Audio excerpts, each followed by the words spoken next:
tonight. Sahal might jump on a little bit later, but we'll just see how we go. He's on babysitting duties, so Mike, we'll start with you from our first call. How many campaigns you got up, and what's your success been like? Is that for me? What's it? Sorry, Yep. I've put 4 campaigns up this week, and including after messaging you yesterday regarding that one I false started. Yes. With not much success. I've only got a couple of sales. So at the moment, I've just stopped the one that I had going this morning. Well, sorry, I stopped the advertising for the form. So we've got 4 campaigns going. Yeah. But I haven't got any advertising going at the moment. Yeah, okay. Was that on Fabrilly or Teespring? I did 3 on Teespring and 1 on Fabrilly, just to familiarise myself with that platform. Yeah. Oh, good. And how have you finding the process, like going in there and looking for your audience and all that sort of stuff? Well, I'm getting better at it, obviously. The more I try and the more I read, and I've looked at a few of your YouTube videos and the like, and a few others. So I'm getting better at it. I've been concentrating on the one niche, but I've been sort of thinking today about expanding to another one. So that's what I thought I'd wait till after this call to do that. Yeah. See if I could pick up any tips on that, because I could go through the motions, but it's not very. I'm not very intuitive on that. It's not really. Well, I've finding got some new targeting techniques that I was just telling Brenton about that I'll take you through, which I think you'll find very, very effective, especially in that niche, and any other niche that you really look into. We've been aiming to get 10 campaigns up a day, but doing this sort of research that we've been doing on it, we're lucky if we get 5 campaigns up in that day. So yes, yeah. So with that sale, well, the campaign that you had 2 sales on, was that 2 separate orders? Yes. Okay, and what was the cost per conversion on that? Sorry, I can't recall now. I should have put that. I've mainly looked at the PPEs, which was about 11 cents. So it's sort of can't remember what the cost per conversion is now. Okay. Maybe I can't recall. Yeah. Do you know how much you spent on the ad? Like that one in particular? Up to $20. Yeah. Might have been $16 when I turned it off. Not the one over for the 2 sales ones. Yeah. Yeah. Okay. Cool.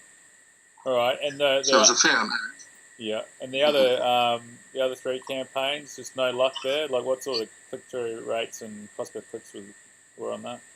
There was similar click-through. I was getting a lot of likes and so on, but the PPE was about the same, about 12 cents. Yeah. 13 cents and so on. Okay. Have you got any questions in regards to anything you've been doing with that that you wanted to get clarity on, or? Not really. I sort of just been getting better at doing the whole thing, I guess, by repetition and doing it. I said I've got 4 on at the moment, but I've probably done about 10 in total over the last 2 months without much success. But certainly, because I've been doing it more often, it's getting easier and making sense. Yeah, of course. Yeah. Brilliant. All right, and Brenton, how about you? What have you been doing? I've been probably not doing much. I've been planning on getting that done for the holidays, but with visitors and going away and stuff, it just sort of didn't happen. I'm back at work now, I've managed to get a few up, and I've got a designer working on some, which I'll probably just do a few tweaks on because they're not quite up to scratch at the moment, but I've got a couple that I'm ready to launch in the next couple of days. Yeah. Then I want to aim to do. I think the most I could probably do is like one a day at this stage. Yeah. But yeah, I think that should be work for me at the moment. Yeah. Well, like, look, there's nothing wrong. Like, if you got a designer now, you know, go into Pinterest and look for those ideas, like Pinterest, even Reddit, even Google Images and stuff like that, to really get a backlog of ideas and designs ready to go, so you can just launch them. That's going to be the easiest way for you to get more designs up there, because doing one a day, it's better than nothing, but your strike rate's going to be much better if you can do it 5 to 10 sort of thing. And that's when you're going to be finding that you're going to be making money doing it. I mean, it's easy enough. Like, those designers, just because you're doing your full-time job, you know, they'll be able to whip a design together for you, and you'll be able to, you know, put those tweaks on it if you want to do it. I mean, at the end of the day, it's just the message that you need to get out to test that niche. So I probably wouldn't be worrying too much about the design itself. Just get a really good message, you know. And the best way to do that is by going into T-Discover and just, well, seeing sort of what's selling. And just use those ideas as inspiration. Just send your designer there and say, hey, this is what it needs to look like, and just keep them coming through, you know. And it'll just make it so much easier. So, yeah. How many have you got up at the moment? I've only got one up at the moment, and had another couple, but they didn't sell. Yeah. The one I've got up has got 23, I think, sales or something. Yeah, that's pretty good. And have you been scaling it all, or? It's in favourably, so I tried a bunch of different countries and then just stuck with the ones that were sort of working. Yeah. And what countries are you finding are working? Germany, Spain, UK. I think I got one from Greece. Yeah, right. Yeah. That's a country I've never thought of targeting. Yeah, I looked up, it was for the kite surfing niche, so I looked up what countries are into that. Yeah. All right, cool. Well, what I'm going to do is take you through a couple of things. I'm just going to give Sahel this link for when he feels like jumping in.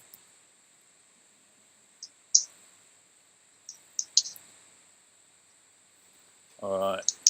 Where are we? So, you can't see my screen yet, can you? No.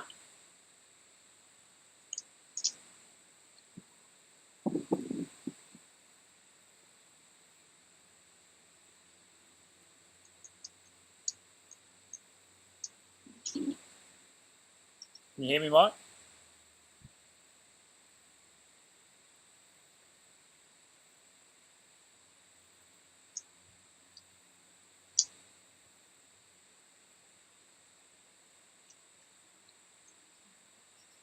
Just trying to unmute Mike so I can hear him as well. Yeah.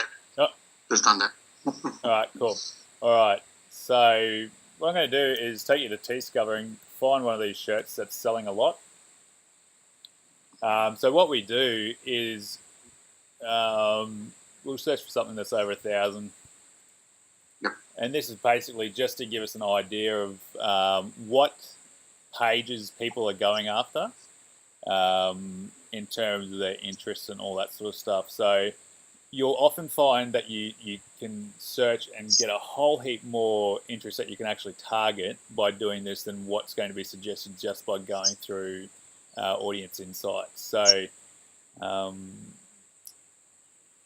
try and find one that I know has got a few interests on it.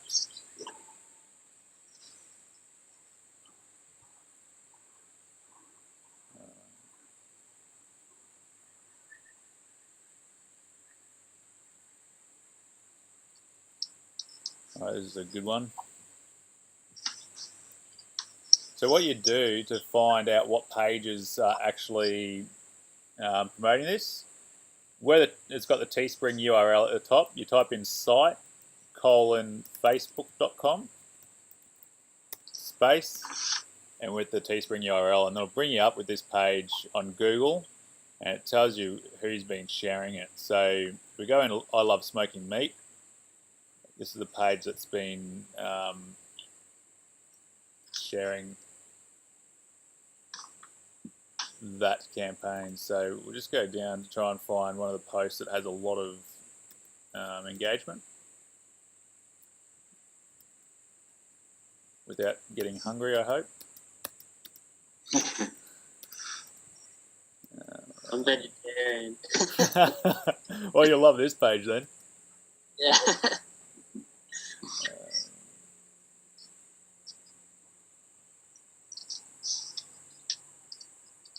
Alright, here we go. It's a good one. Meat smoking, pork pulling, chicken jerking, butt rubbing, barbecue pit master. So, yeah, these guys sell a ton. Yeah. Alright, so you go through and you look for comments that say, I want one, I ordered one, I love it, anything like that that suggests they're super passionate. You need one. Yeah. So we'll go for Tony, Lewis. Want one here, Ernie? Alright, so you go and look in their profiles. It's really stalkerish, this sort of stuff. You get a really good insight into what these people are about by doing this. Likes 85. Alright, so you hold down your spacebar until you get to the end of the... so you've opened up all their page likes. Mm-hmm. And then, obviously, if we're going into the barbecue niche here, what we'd do is we'd go through and look for anything that's related to outdoor fire pits, barbecues, grills, spice rubs, all that sort of stuff. I love smoking meat. You put that as, you just copy and paste that into a notepad. I rub and smoke my own meat. It's another one. And you just keep going through and doing that. Stoltz for meats and deli. So you start compiling this really big list of all these different interests. And then once you've got all them, you then go and put them into your audience insights over here. And you start trying to figure out what interests that you're actually going to be able to target. So typically I've found anything over 100,000 fans on a page are typically the ones that you can easily target. But then again, I've found like there's a lot of pages that have 500,000 plus people on it, and you can't target it for some reason. So what you do, you get as many of those interests as possible. Depends how long you want to spend on doing that. Determines how big your list is going to be. Some people have a hell of a lot of likes on there that they've actually liked. See, this guy's got 1,500 here. So you go there, you'll spend a good part of an hour just going through all that and compiling. So keep an eye out for the websites as well. Once you have websites, what you want to do is go to a website like SimilarWeb, and here just type in, for instance, maybe barbecues one.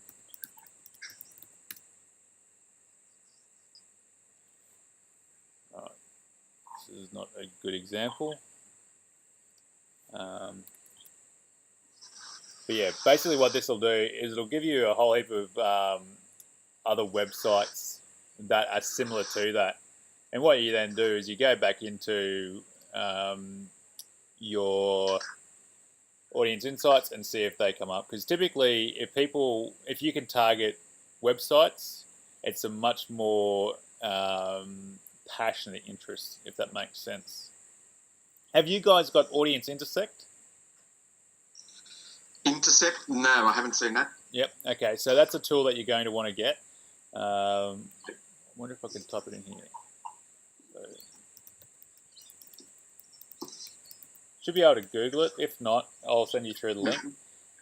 Basically, what that does you do. So instead of every time, so say for instance, in Audience Insights, you type in barbecue, and then you go grill. What that does is it combines those two interests together, and it gives you this one huge audience. What we want to do with this audience intersect, when you start doing that, it actually only takes the people that likes both those pages.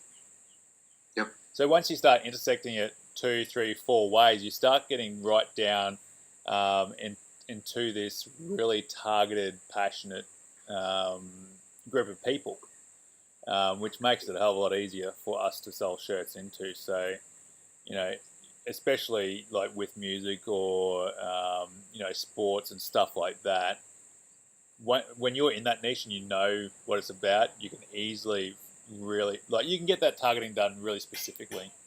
So what we do from there with the audience intersect, I'll show you a bit about what it is. So where can we go?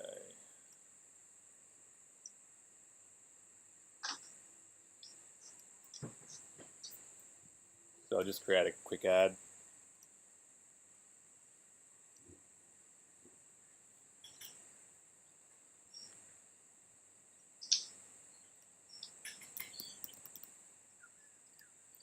I'll just target an arborist for now.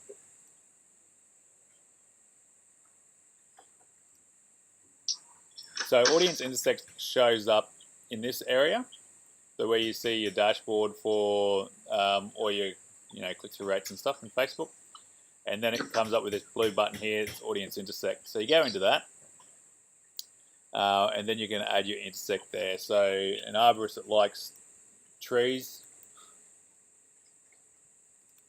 you would hope. There you go. So apparently 6,800 arborists likes trees. So once you intersect that with online shopping, you start getting people that are a lot more inclined to buy online. So there's 4,000 arborists there that potentially could buy the shirt. So you save that and away you go. So you just keep doing that. Once you've got compiled your list, in that first intersect, what you do is you put a websites up here. You might put trees.com, maybe a forum if you can find it, a page like a passion page. So I love my job, I love trees, or whatever it is that's related to cutting down trees. And then you intersect it with every other interest that you've found one at a time, sort of thing, until you've got about 10 ads there. You only set it the budget for $5 a day, because what that does is that really specifically targets people that are they're more likely to buy. So previously we've said $20 a day. However, $5 just seems to hit that sweet spot where it's the people that are really going to respond to your ad. So that's that in a nutshell. And from there you scale them out. You try not to double your ad spend. So when you start with $5, you go up to $9. From $9 you'd go to $15. From $15 to $25, then up to $50. Then you'd start doubling it after that. So meanwhile, you wanted to keep click-through rates above 8 to 9% the whole way through that. So, but yeah, that's the way I want you guys to try targeting, because you're doing so much more research and you're going that extra mile that a lot of other marketers aren't going to go down, which means a lot more success for you guys that spend the time that do it. So it does take time. But if you've done it once for a niche, then you can just keep sending your new designs into that, whether it be 1 or 2 a day, or every second day or what have you. So do that a few Mhm. times, and you'll start getting a good understanding of all the different niches that you can launch shirts into.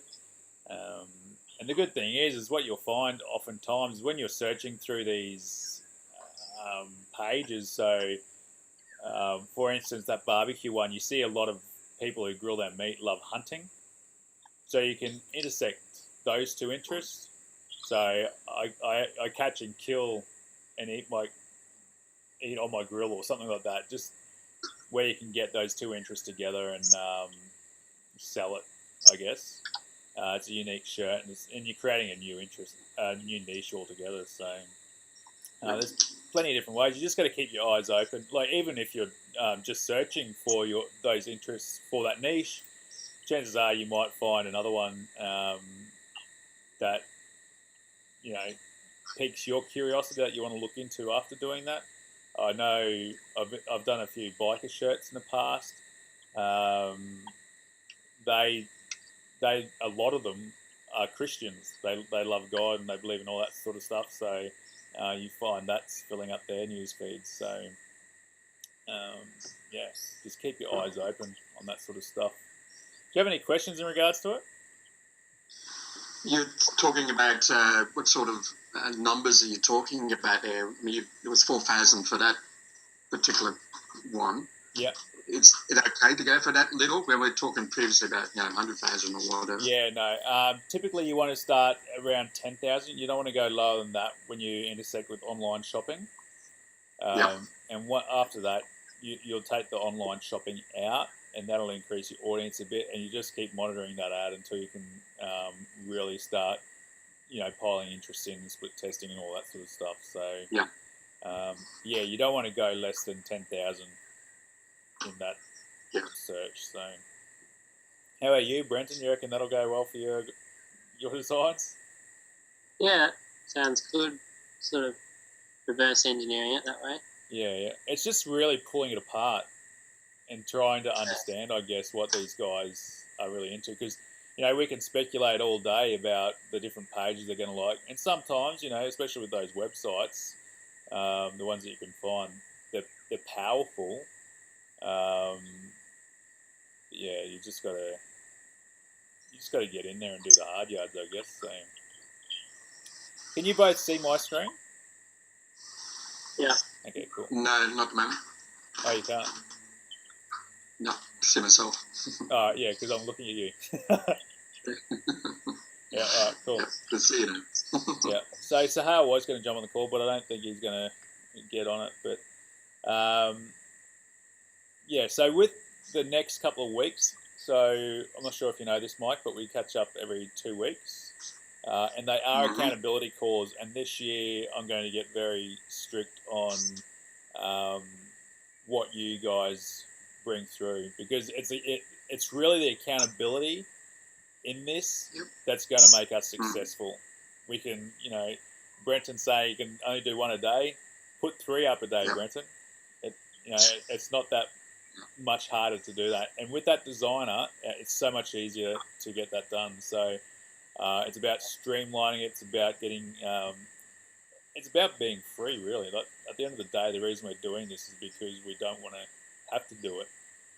So we got to learn the systems that we need to put in place, get designers, get assistants, what have you. And with the internet, these things are quite cost effective. Like, we've got assistants in Philippines that are $3 an hour, designers that are charging us $15 a design, which I think is a little bit too expensive for the work they're sending through. But it's just that sort of stuff. So just get it done. So by the next call, both of you guys, I want you to have 20 campaigns launched.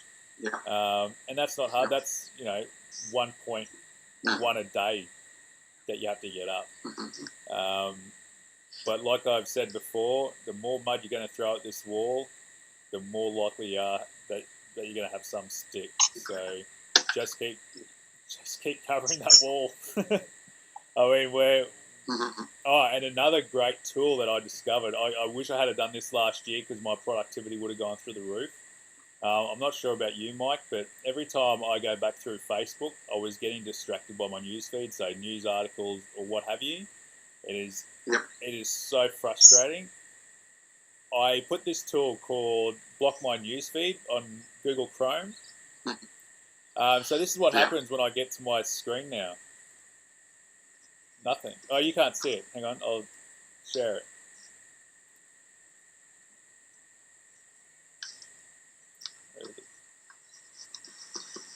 All right, can you see my screen?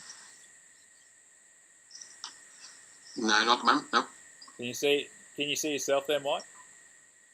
Yeah. Yep. All right. So this is what comes up when I go into Facebook. Go back to work, bro. Yeah.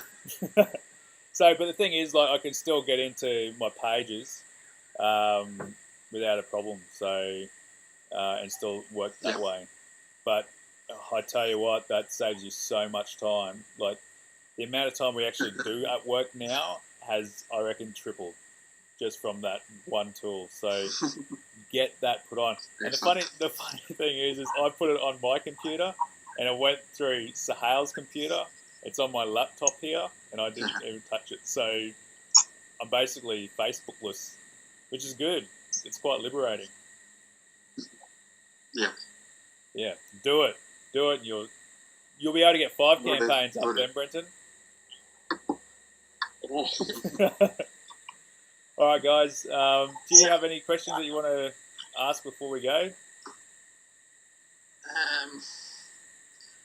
I guess you touched on it earlier with Brent, with the quality of the posts, or the lack of, is what's stopping me putting up more. And I'm trying to obviously improve. I know it's going to take me a while to improve the designs or get a designer, but I still should. You were saying I should just put them up, even if they're not quite as good quality as I want to get. Okay. You should, like, you've got GIMP now. Did you say? Say it again, sorry. You've got GIMP now, don't you? I'm not just still can't quite pick what you're saying. The graphics program GIMP. Oh yes, I do. Yeah. All right. Cool. And I'm sort of working my way through that. So yes, that's going to take another day or two to sort of get up to speed on that, I think. Yeah. Okay. So I'll give you a quick couple of tips. So I'll share the screen again. Vector Stop is a great resource for you.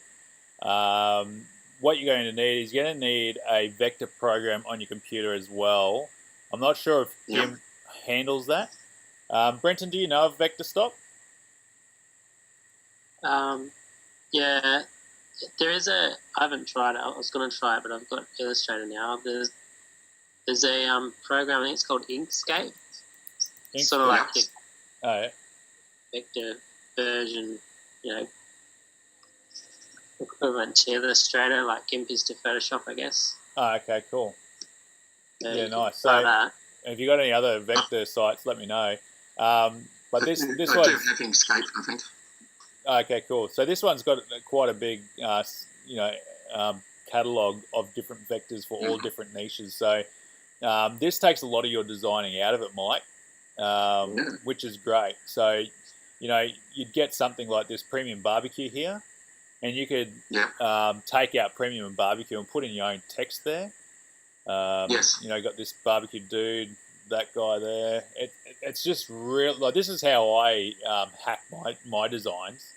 It makes it so much quicker too. So do that, and then with your GIMP, you're just finding programs. See, like this text-based pictures here. Yes. It's very basic. So all you're doing is cutting and pasting that vector in there. Yes. Keeping it. You say that, but it's still quite elaborate. So even though I'm predominantly text-based, and I can't. Well, my problem is getting the quality as well as the ideas working together. Yeah. But it's just. Yeah. I get it does take a bit of time, I guess. Like I've been doing it probably for about 4 years now. When I started an online business, and I couldn't afford graphic designers, so I had to do it all myself. Yeah. But it was just, the more time you spend in it, the easier it gets, I suppose. So this would have been cut and paste, that image, and then it's just a matter of getting that weighting of the text. Yeah. So it looks like he's used Impact. I'm not sure what that meat font is. Yeah. And then he's just justified it to fit. So that's a basic design. Out of 10, I would say that's a 1.5 difficulty. Yeah. To make it as a 1, you just take that picture out, I guess. Oh, So sure. Yeah. it's easy. Like, if you ever have any problems with that, Mike, just let me know, and I'll try and talk you through it as best as I can. I'm guessing with GIMP, you're on Windows. Soon, I guess, when you have a few successful shirt campaigns, you'll come across to the dark side, which is Mac. Oh, no, I've certainly used plenty of Apple products in the past. It's just I'm on a laptop at the moment. Yeah, no, that's fine. But yeah, get those 20 campaigns up a day. It'll be Thursday fortnight again, about the same sort of time. But yeah, get into those niches and do all that research. And yeah, you will be successful. There's no doubt about it. So my battery is about to die. Yeah, no worries. All right, I'll stop it now. Have you got any? Have you got questions, guys? Mike, post in that mastermind group. Brenton and Kevin do a little bit, but to have you in there as well, asking questions. These guys will help you as well. They've had success, so the more of us in there helping each other, the better it is. So awesome. Thanks, guys. Thank you. I'll talk to you soon. See ya. See ya.